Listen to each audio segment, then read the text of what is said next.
The Witches of Salem, Truth, Hysteria, and the Dark Trials. In the year 1692, the quiet town of Salem, Massachusetts, became the epicenter of one of history's most infamous witch hunts. Accusations of witchcraft spread like wildfire, plunging this Puritan community into a spiral of paranoia, fear, and tragedy. Over the course of a single year, 20 individuals were executed, while countless others had their lives forever scarred. But how did it all begin? Why did a community so devoutly religious give way to such hysteria? This is the story of the Salem witch trials, an account of fear, superstition, and the price of ignorance. We begin with the origins. Our journey starts in the frosty winter of January 1692.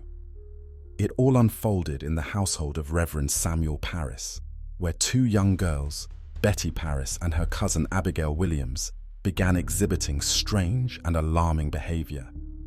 They shrieked, convulsed, and spoke in languages unknown. The town's residents, steeped in puritanical beliefs and the fear of the devil, were quick to label these symptoms as signs of witchcraft. The whispers started, then swelled. Could witches be among them? By February, suspicion had morphed into accusation. The first names were voiced: Tituba, a slave in the Parris household; Sarah Good, a homeless beggar; and Sarah Osborne, an elderly outcast. These women, marginalized by society, made easy targets. But why Salem? Why then? Let us delve deeper. The trials did not emerge in a vacuum. Salem, in the late 17th century, was a tinderbox of societal pressures. Economically, the town was divided between its bustling portside area and its isolated farming community. The fractures in society bred resentment. Overlay these tensions with the foundation of Puritan belief. The people of Salem lived in constant fear of sin, the devil's manipulation, and eternal damnation. An evil influence in the form of witchcraft provided both an answer and an outlet for their fears.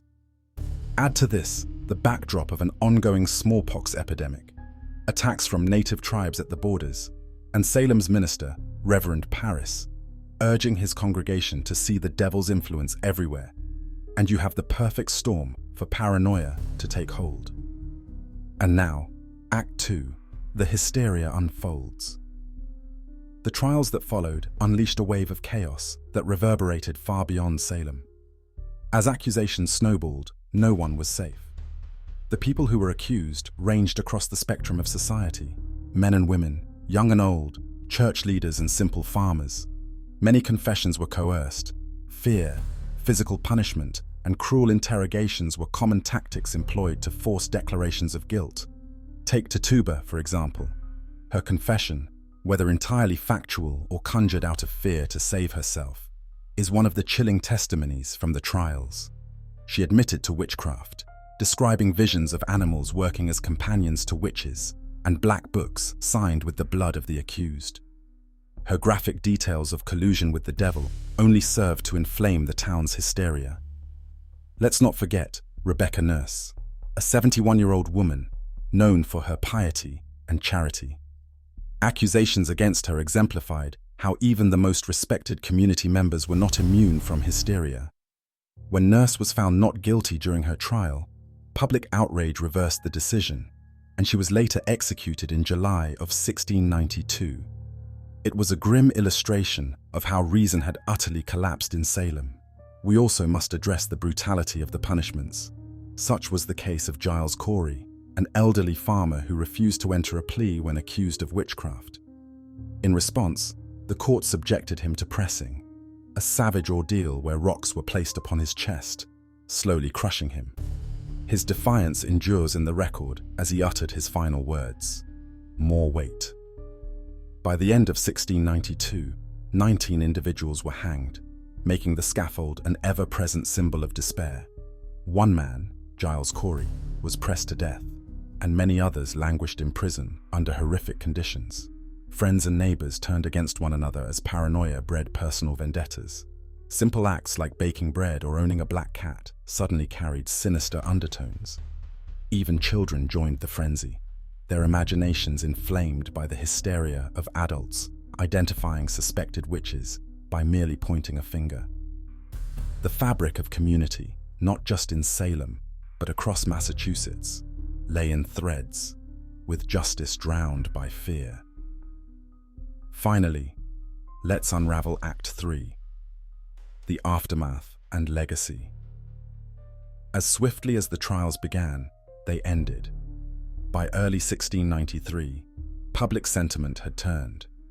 Governor William Phips, responding to pressure from higher authorities, banned the further arrest of alleged witches and pardoned many of those still jailed. A skeptical realization took root. The frenzy had spiraled out of control, and innocent lives had been lost. Crucially, the courts invalidated the spectral evidence used. Without testimony, based on visions or dreams, the tide of accusations dwindled. In 1702, the trials were officially declared unlawful. Judge Samuel Sewell, one of the presiding magistrates, publicly repented for his role in the trials, pleading for forgiveness in front of a crowded congregation. Monetary restitution was offered to the families of victims, though it was a paltry attempt to right the devastating wrongs. But what endured left its mark far beyond monetary compensation.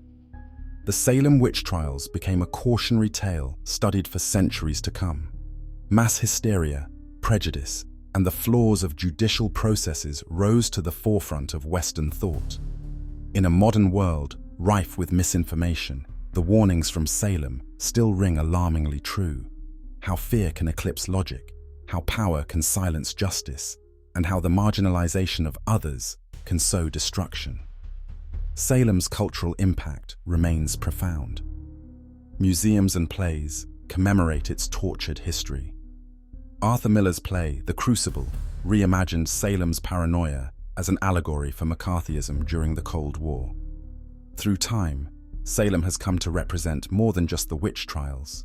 It symbolizes the darker corners of the human psyche, the need for understanding, compassion, and vigilance against repeating history's darkest moments. Today, Salem attracts visitors from around the globe. Tourists come not only to see the relics of the town's Puritan days, but also to reflect on how far society has come, and how far it still needs to go. The witch trials are evidence of a fragile human tendency.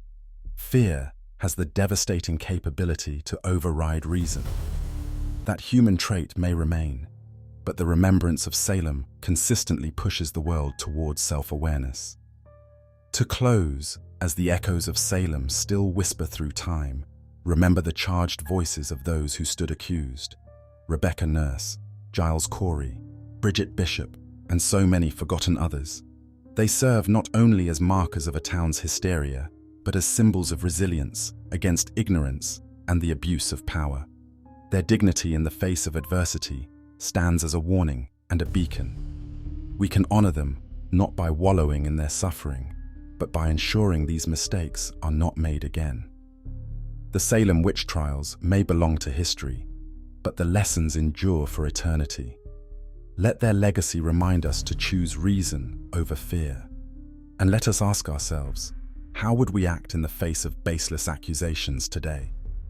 Whatever the future unfurls, one thing is certain: Salem leaves us with an eternal question. How can we ensure fairness and protect the innocent? Thank you for diving with us into this chilling chapter of history. If you found the tale of Salem illuminating, share it, subscribe for more enlightening stories, and let us know your thoughts in the comments below. Never stop exploring the past to better understand the present.